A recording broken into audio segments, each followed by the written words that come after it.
सर्वमंगलमांगल्यं सर्वकल्याणकारकं तदानां सर्वधर्माणां जैनं जयतु शासनं जैनं जयतु शासनं जैनं जयतु शासनं।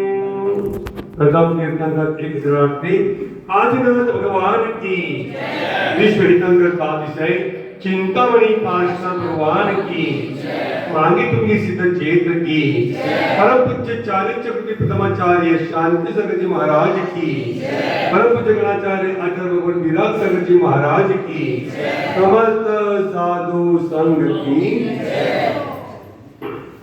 आज देखिए जितने भी लोग यहाँ पे विराजमान हैं उन सभी के जीवन का ये बड़ा परम सौभाग्य है कि हम ऐसे भूमि पर आने का पुरुषार्थ कर पाए जहाँ के मिट्टी का अणु अणु भी पूजनीय और पवित्रनीय है। क्यों?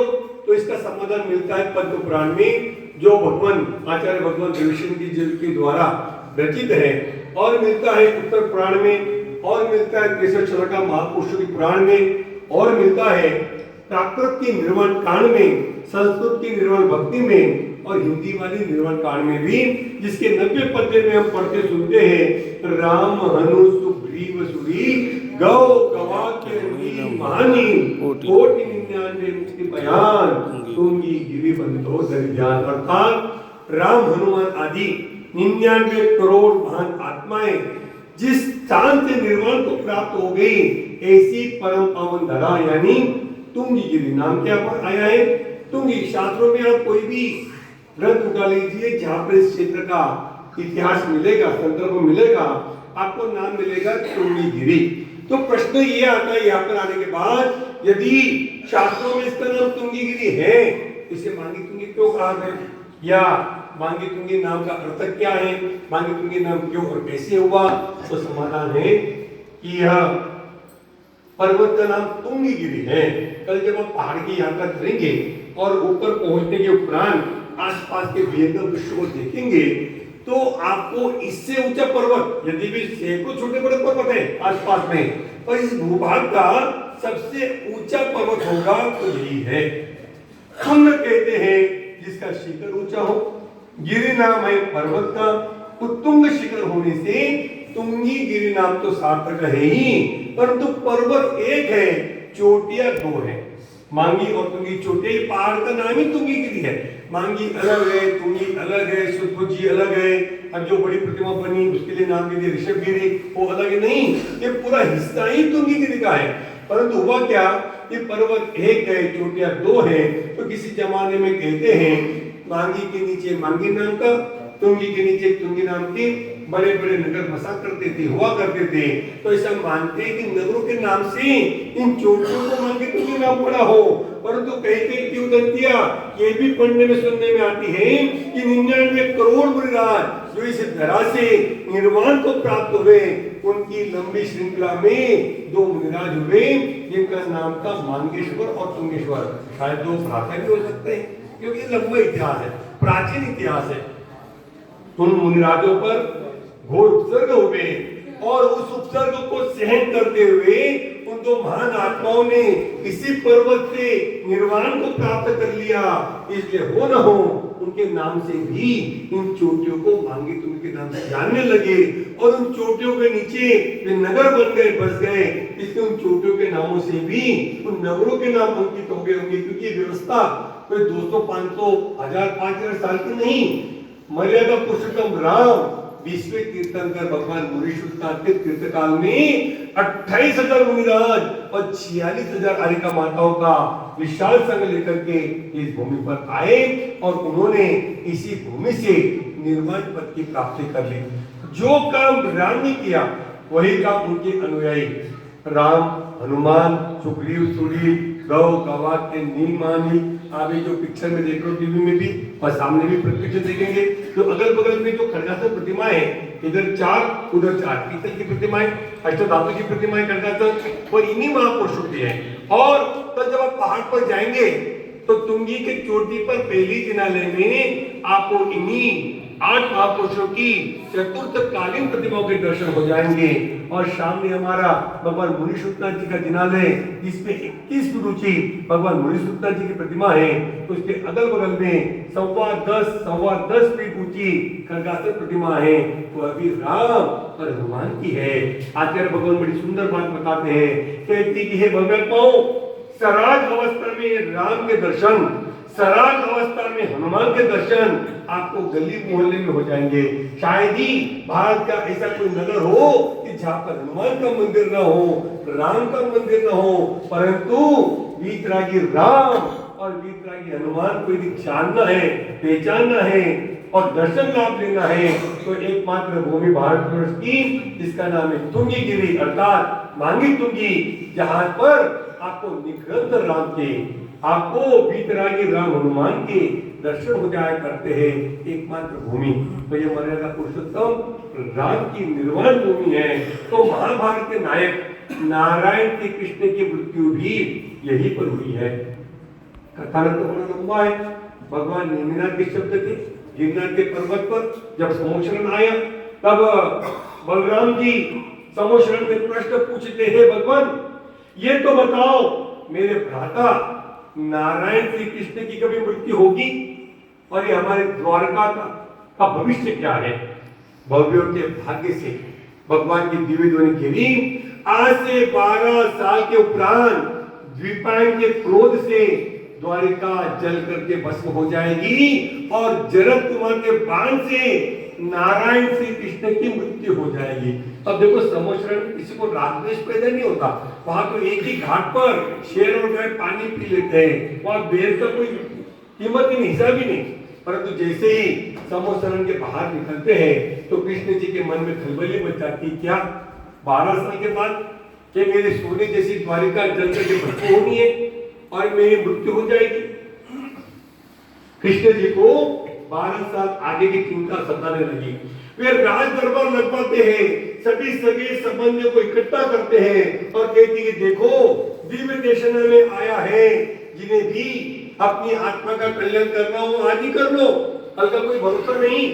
उनकी बात सुनकर के कहते हैं कृष्ण की हजारों बहारें न उठी, उनके चरणों को छूती और कहती धन्य आप जैसा पति जो पत्नी को आर्यिका दीक्षा लेने का उपदेश दे। ये तो कौन पति चाहता है कि अपनी बीवी आर्यिका बन जाए। कहते उस समय कृष्ण के हजारों पुत्र उठे, उन्होंने कृष्ण के चरणों में झुक करके प्रणाम किया और कहते धन्य आप जैसा पिता जो पुत्र को मुनि दीक्षा लेने का उपदेश दे। ये तो कौन पिता चाहता है कि हमारा बेटा मुनि बन जाए। मुनि बने पर किसका, पड़ोसी का बेटा है ना, अच्छी बात है मुनि बनना, परंतु हमारा नहीं, पड़ोसी का, क्योंकि इससे तप करना ये करना मोह होता है। कहते हैं उस समय द्वारिका में हजारों लोगों ने दीक्षा धारण कर ली। उनमें कुछ लोग ऐसे थे जिनको भगवान के वचनों पर विश्वास नहीं था।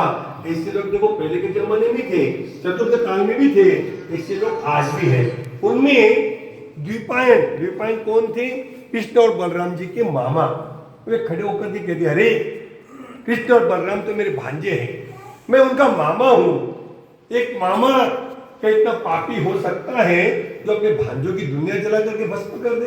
और इस द्वारका में तो मेरे सगे संबंधी रहते हैं, इन द्वारिका वालों ने मेरा क्या ऐसा बिगाड़ दिया जो मैं उनकी द्वारिका जला करके भस्म कर दूं? यदि भगवान ऐसा कहते हैं तो आज से मैं कपड़े फेंक देता हूं, दिगंबर मुनि बनकर के द्वारिका से इतने दूर चला जाऊंगा, 12 वर्ष तक द्वारिका में आऊंगा ही नहीं, तो द्वारिका जल करके कैसे भस्म होगी? भगवान के वचनों पर प्रश्न चिन्ह। द्विपायन मुनि बन जाते हैं और दूर जंगलों में निकल जाते हैं। जनक कुमार भी कहता है अरे कृष्ण तो मेरे दादा है, भ्राता है, नारायण है, इन्होंने मेरा क्या बिगाड़ा जो मैं उनके बाण चला करके हत्या कर दूं? यदि भगवान यदि ऐसा कहते तो मैं भी आज से द्वारिका का त्याग कर देता हूं। आज से मैं नियम लेता हूं कि कोई गांव नहीं, कोई नगर नहीं, केवल जंगल में ही रहूंगा। तो कृष्ण की मृत्यु मेरे हाथ में कैसी होगी? इसे कहते हैं विनाशकाली विपरीत बुद्धि। उस समय जरद कुमार भी द्वारिका का त्याग करके दूर जंगलों में निकल गए। आचार्य भगवान कहते हैं होनहार जो होती है वो होकर ही रहती है, लाख करो चतुराई कर्मों की गति न चलती है। द्वीपायन जो मुनि बन गए वो घोर तपों को तपने लग गए। उस तपस्या के माध्यम से अनेकों रिद्धियां सिद्धियां उनको प्राप्त हो गई। देखते देखते 12 साल बीतने में कितना समय लगता है? 2024 कब चला गया पता भी नहीं चला, है ना। तो समय अपनी गति से चलता रहता है। तो द्वीपायन मुनि कहते हैं, सुनते सोचते हैं कि देखो 12 साल बीत गए, द्वारिका वालों को कुछ भी नहीं हुआ। यह केवल क्योंकि उनकी रिद्धियां सिद्धियां प्राप्त हो चुकी थी और ये केवल मेरे ही तप के द्वारा हुआ है। अब मैं द्वारिका में जाऊंगा और द्वारिका वालों को बताऊंगा कि ये देखो द्वीपायन के तप का प्रभाव कि भगवान नेमिनाथ के शब्द भी झूठे हो गए, मिथ्या हो गए। किसको झूठा कर रहे? भगवान की वाणी को। द्वीपायन मुनि के मन में आया, उन्होंने प्रस्थान कर दिया। द्वारिका के बाहर एक पत्थर की शिला पर ध्यान करने के लिए बैठ गए। द्वीपायन मुनि ने 12 वर्ष तो गिन लिए, परंतु हर 3 साल में अधिक का महीना था ना, अधिक मास, तो वह गिनती में भूल गए। अभी 12 साल बीतने में 4 माह बाकी थे, उनको ध्यान ही नहीं। उनको लगा 12 साल हो गए। उस समय हुआ क्या? कृष्ण जी के कुछ पुत्र गिरनार पर्वत की यात्रा के लिए गए थे। लौटते समय उनको पानी की बड़ी प्यास लगी। गड्ढे में एक नशीला पानी था, वो गलती से पी गए, उनको नशा आ गया। सही रास्ता तो भूल गए। जहां पर द्वीपायन मुनि तपस्या कर रहे हैं, ये बच्चे वहीं पहुंच जाते हैं और वहां पर पहुंच करके जब वो मुनिनाथ को देखते हैं तो इनकी आंखें लाल हो जाती है। अरे इसी पापी से द्वारिका जल करके भस्म होनी है। 12 साल बीतने को 4 माह बाकी है। हो न हो ये पापी द्वारिका को जलाने के लिए ही यहाँ पर आया है। क्यों ना हम इसको यहीं पर मार डाले, न रहेगा पास न बचेगी बासुरी। उठा पत्थर और मुनिराज के ऊपर फेंकने लगे। मुनिराज के शरीर से खून की धाराएं बह निकली। फिर भी मुनिराज उपसर्ग समझ करके सहन कर रहे हैं, परंतु सहन करने की एक सीमा होती है और वह सीमा जब टूट जाती है और द्वीपायन मुनि को क्रोध आने लग जाता है तो अपने आप पत्थर की शिलाएं आकाश में उड़ने लग जाती है। ये बच्चे घबराते हैं, दौड़ते हुए जाते हैं, कृष्ण और बलराम जी से कहते हैं कि ऐसी घटना हो गई, हमने ऐसा कांड कर दिया है। कृष्ण और बलराम जी आने वाले खतरे का एहसास करते हुए भागते हुए आते और चरणों में पड़ जाते हैं द्वीपायन मुनि के। उनके चरणों में रोते बिलखते क्षमा याचना करते हैं। कहते हैं गुरुराज आप तो क्षमा के धारी हो, क्षमा के प्रति मूर्ति हो। हमारे बच्चों ने गलती कर दी आपके ऊपर उपसर्ग करके, हम उनको कठोर से कठोर दंड देंगे, परंतु आप अपने क्रोध को शांत करें। मुनिराज के मुख से वचन निकलते नहीं, वो क्रोधाग्नि में जल रहे हैं। केवल 2 उंगली बताते हैं और इस प्रकार से इशारा कर देते हैं तुम दोनों के अलावा इस द्वारिका में कोई बचने वाला नहीं। उनकी दाहिनी भुजा से एक अशुभ तेजस का पुतला निकलता है और द्वारिका को जलाने लग जाता है। द्वारिका के मकानों में से अग्नि, पत्थरों में से अग्नि, एक ही हाहाकार, बचाओ बचाओ बचाओ। बड़ा प्रयास किया पर कोई उस अग्नि को बुझा नहीं पाया। समंदर का पानी लाकर के वो आग बुझाने की कोशिश करते हैं। तो आचार्य भगवान बड़ी सुंदर बात बताते हैं कि आपका पुण्य खत्म हो जाए तो शंकर की कोई ताकत काम नहीं करती। वह पानी भी, समंदर का पानी पेट्रोल का काम कर रहा है, घासलेट का काम कर रहा है।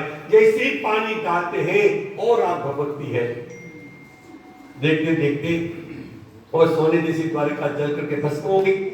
उस अग्निकांड में केवल 2 ही व्यक्ति बचे, कृष्ण और बलराम।